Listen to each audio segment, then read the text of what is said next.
10 गणित Z mathematics class में आप सभी लोगों का स्वागत है। हमने पिछले दिन वास्तविक संख्याओं के बारे में 1.2 तक हमने सॉल्व कर दिया था। अब आइए प्रश्नावली 1.3 के बारे में चर्चा करते हैं। प्रश्नावली 1.3 के बारे में चर्चा करने से पहले यहाँ कुछ प्रमेय है दिया हुआ है, इसको आपको देखना है। कहता मान लीजिए p एक अभाज्य संख्या है और p a स्क्वायर को विभाजित करता है, तो p को भी विभाजित करेगी जहाँ एक धनात्मक पूर्णांक है। इस प्रमेय का इसमें उपयोग होगा, तो ये प्रमेय आप लोगों को देख लेना है। तो सबसे पहले इसका हम पहला क्वेश्चन करते हैं। सिद्ध कीजिए कि √5 एक अपरिमेय संख्या है। प्रश्नावली 1.3 प्रश्नावली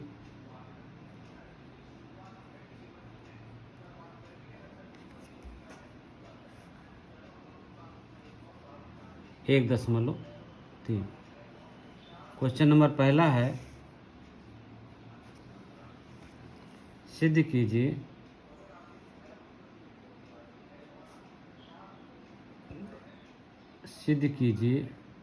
कि √5 एक परिमेय संख्या है। √5 एक परिमेय संख्या है।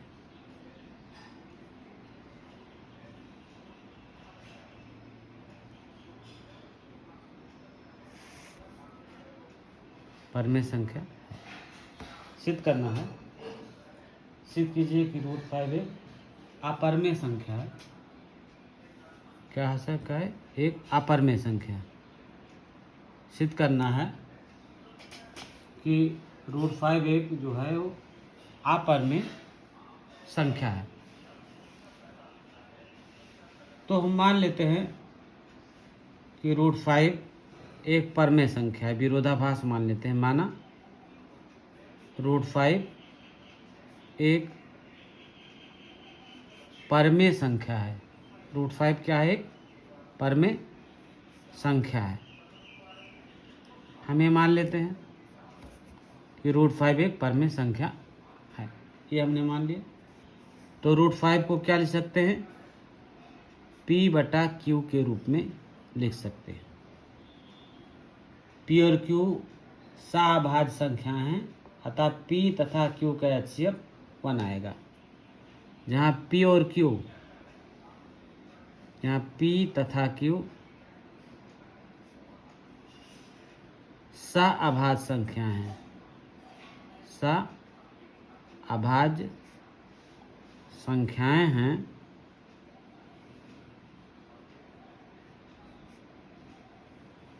जिनका HCF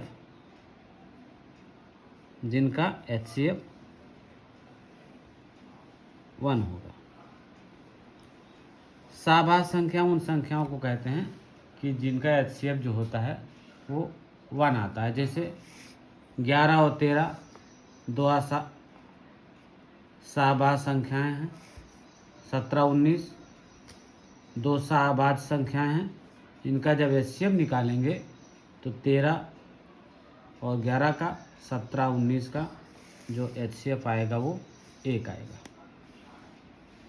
ठीक है।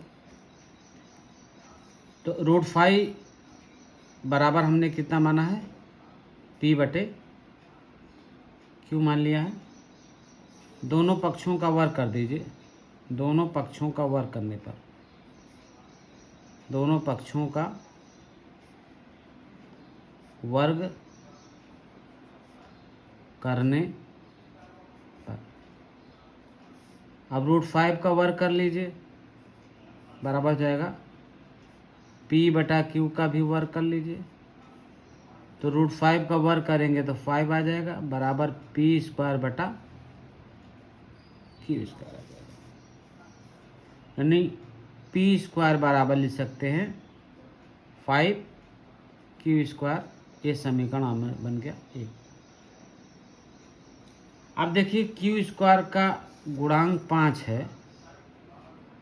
q² का गुणांक जो है वो कितना है? 5 है। q का गुणांक 5 है तो क्या होगा?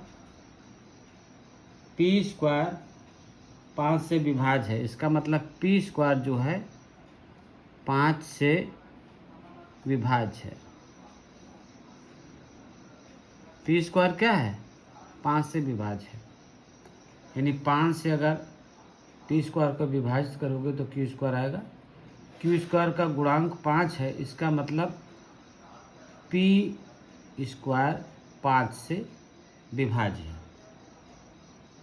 ठीक है, p² आपका 5 से विभाज्य है। अब मान लेते हैं, माना p बराबर 5r², p बराबर 5r²। वर्ग करने पर वर्ग कर दीजिए, वर्ग करने पर p² बराबर हो जाएगा 5r², यानी p² बराबर हो जाएगा 25r²। अब p² का मान समीकरण फर्स्ट में रख दीजिए। p² का मान समीकरण फर्स्ट में रखने पर p² का मान समीकरण फर्स्ट में रख दीजिए। जो बच्चे स्क्रीनशॉट लेना चाहते हैं वो स्क्रीनशॉट ले सकते हैं। तो p² का मान समीकरण फर्स्ट में अगर हम रख देंगे तो मान कितना आता है? आ जाएगा 5q² बराबर हो जाएगा 25r² के। अब 5 से काट दीजिए, q² बराबर हो जाएगा 5r²। तो q² 5 से विभाजित है, q² 5 से विभाज्य है, q² जो है वो 5 से विभाजित है। 5 से q² को विभाजित करोगे तो r² आ जाता है। तो q² 5 से विभाज्य है, तो q भी 5 से विभाज्य होगा या विभाजित होगा। ये भी जो है विभाज्य होगा। इसलिए अतः p व q दोनों 5 से विभाजित होंगे, दोनों 5 से विभाजित होंगे, दोनों 5 से विभाजित होंगे। p और q दोनों 5 से विभाजित होंगे। यानी p और q का HCF जो होगा, HCF जो आएगा इनका वो हो जाएगा ≠ 1। HCF 1 नहीं आएगा। अतः हमारी अवधारणा विरोधाभास प्रकट होती है। तो हमने जो माना था कि √5 एक परमेय संख्या है, वो विरोधाभास प्रकट होता है। अतः हमारी अवधारणा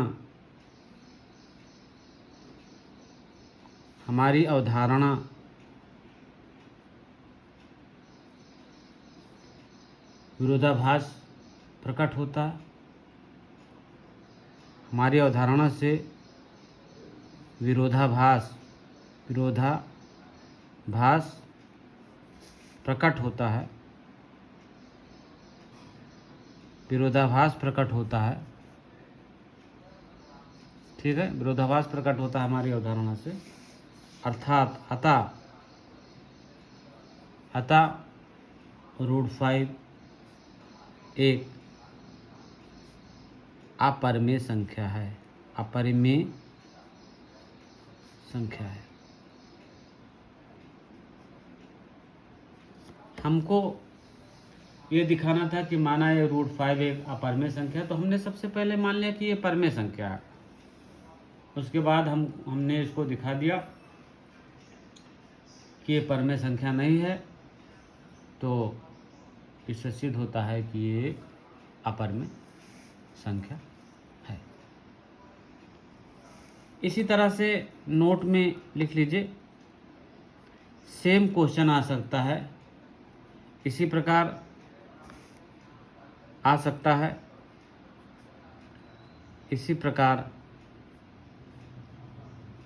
√3, √2, √6 एंड सो ऑन आदि का भी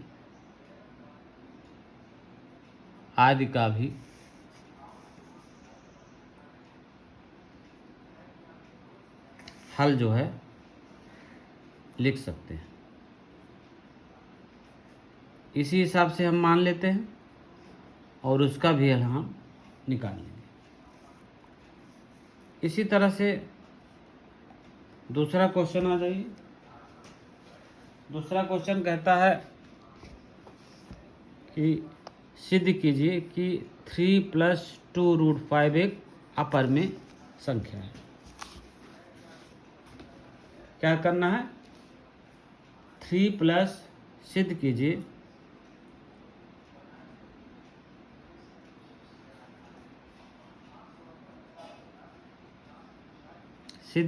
कि √3 + 2 √5 एक कौन सी संख्या है? अपरिमेय संख्या है। क्या सिद्ध करना है? एक अपरिमेय संख्या है। हमको क्या सिद्ध करना है? सिद्ध कीजिए कि 3 + 2 √5 एक अपरिमेय संख्या है।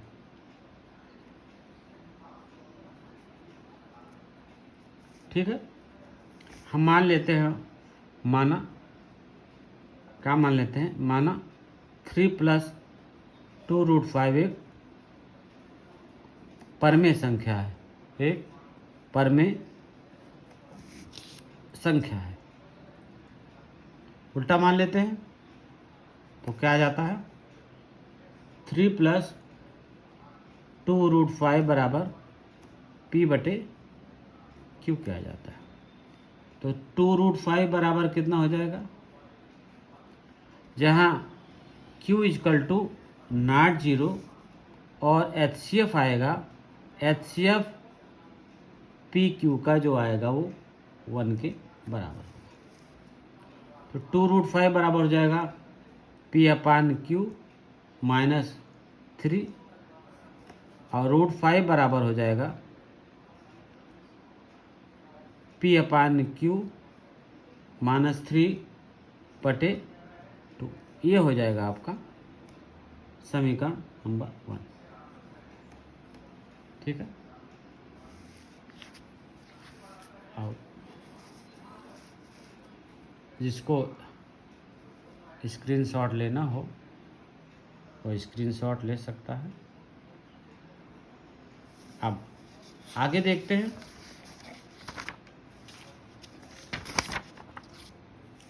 चूंकि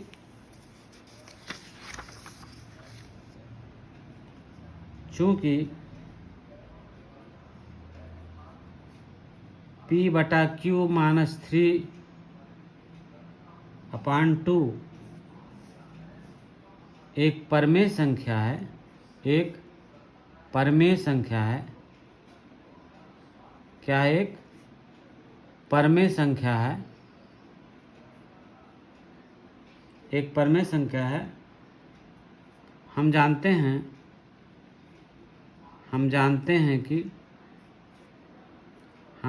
हैं कि √5 एक अपरमेय संख्या है, अपरमेय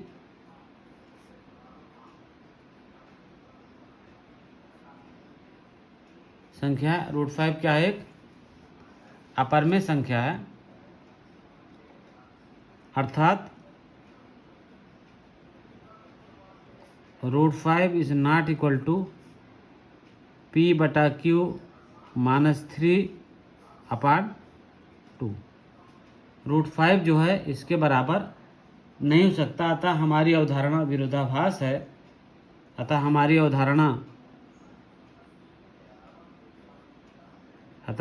अवधारणा जो है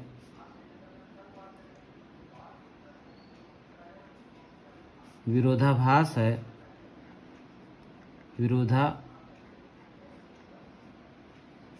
है, अतः 3 + 2√5 एक अपरमेय संख्या है, एक अपरमेय संख्या है। अब आइए तीसरे सवाल में। तीसरा सवाल कहता है सिद्ध कीजिए कि निम्नलिखित संख्याएं अपरमेय हैं। निम्नलिखित संख्याएं जो है अपरमेय हैं। तीसरे सवाल का हम पहला देखते हैं। तीसरे का पहला, सिद्ध कीजिए कि निम्नलिखित संख्याएं अपरमेय हैं। पहला सवाल है 1/√2। तो माना 1/√2 एक परमेय संख्या है, एक परमेय संख्या है। क्या है? 1/√2 एक परमेय संख्या है।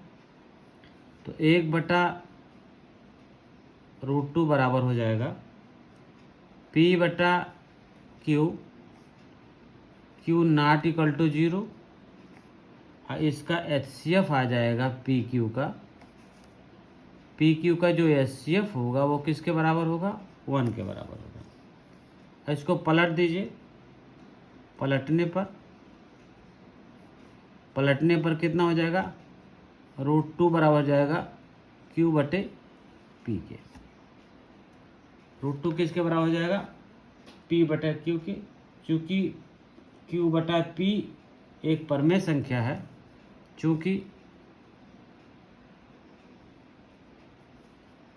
Q/P एक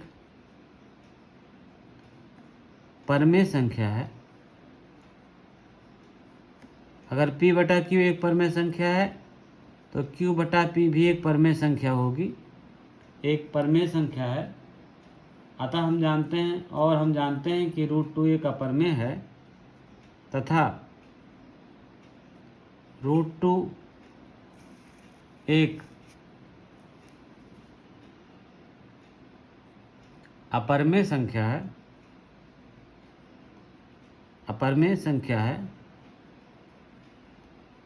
√2 एक अपरमेय संख्या है। अतः √2 is not equal to Q/P। √2 is equal to not equal to Q/P, अर्थात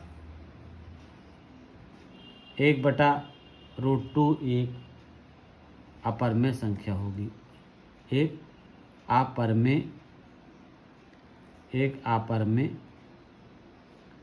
संख्या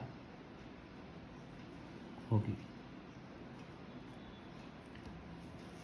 तो हमने सबसे पहले मान लिया, इसको पलट दिया। अब Q/P एक परमेय संख्या हो जाएगी, √2 परमेय, इसके बराबर नहीं हो सकता, इसलिए हमारा ये विरोधाभास हो गया।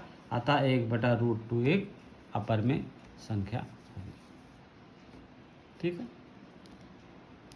तो जिसको स्क्रीनशॉट लेना हो वो स्क्रीनशॉट ले सकता है, जो बच्चा स्क्रीनशॉट लेना चाहता है। वो ले सकता है। अब अगला क्वेश्चन है, अगला क्वेश्चन है,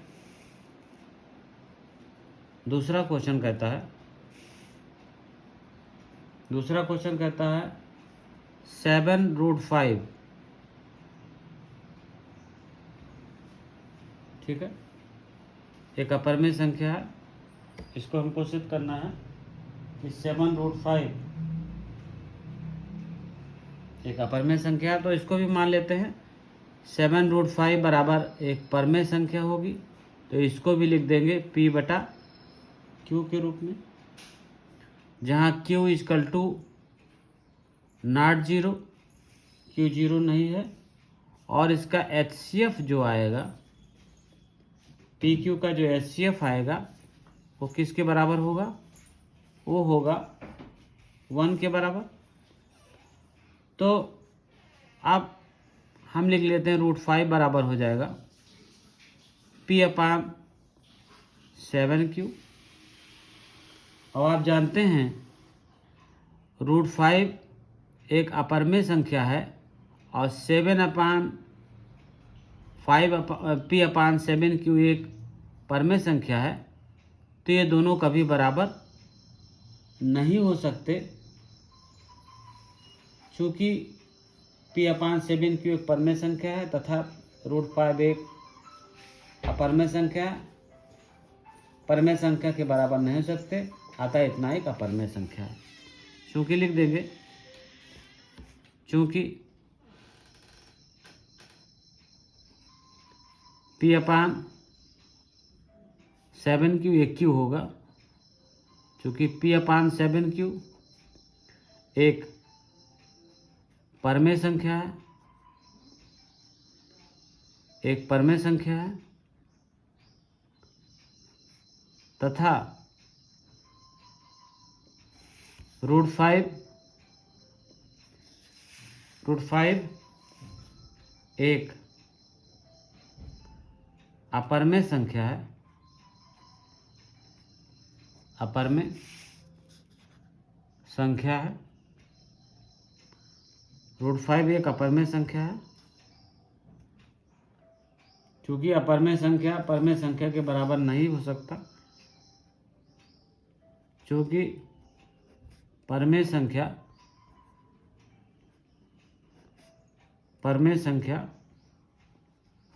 अपरमेय संख्या के बराबर, अपरमेय संख्या के बराबर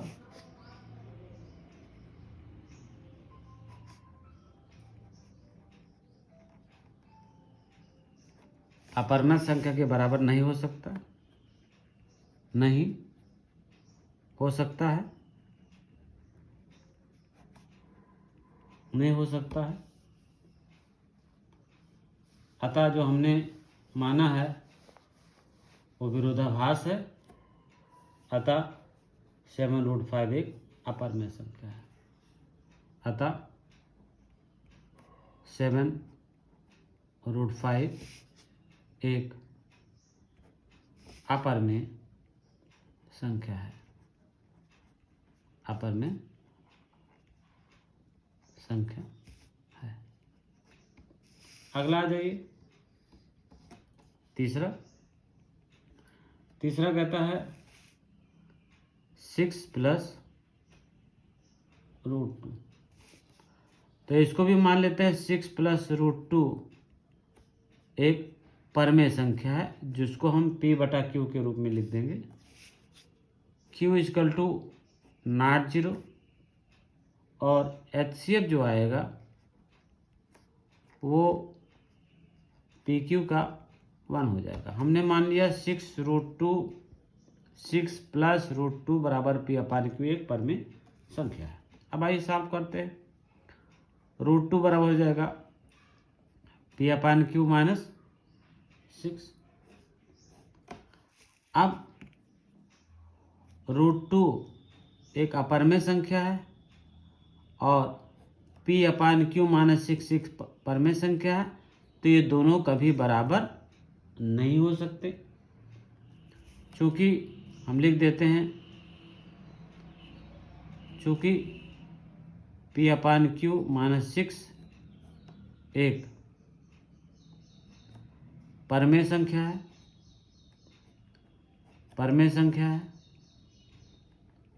तथा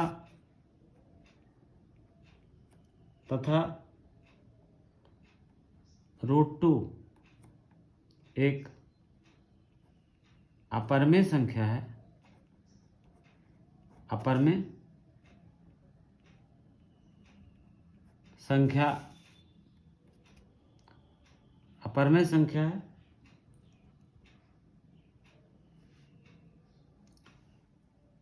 तो परमेय संख्या है, अपरमेय संख्या के बराबर कभी नहीं होता है। परमेय संख्या अपरमेय संख्या के बराबर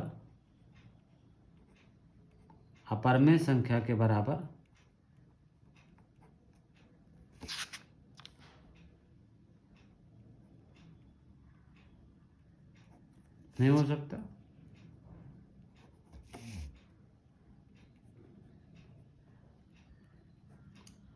अतः जो हमने माना है वो विरोधाभास प्रकट करता है। अतः 6 + √2 एक अपरमेय संख्या है।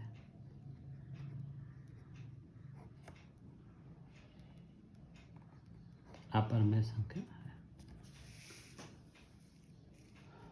तो जिन बच्चों को स्क्रीनशॉट लेना हो वो स्क्रीनशॉट ले सकते हैं। अगर आपको कुछ समझ नहीं आता तो कमेंट सेक्शन में जाइए, आप हमें कमेंट कीजिए, हम उसका निवारण अवश्य रूप से करेंगे। धन्यवाद।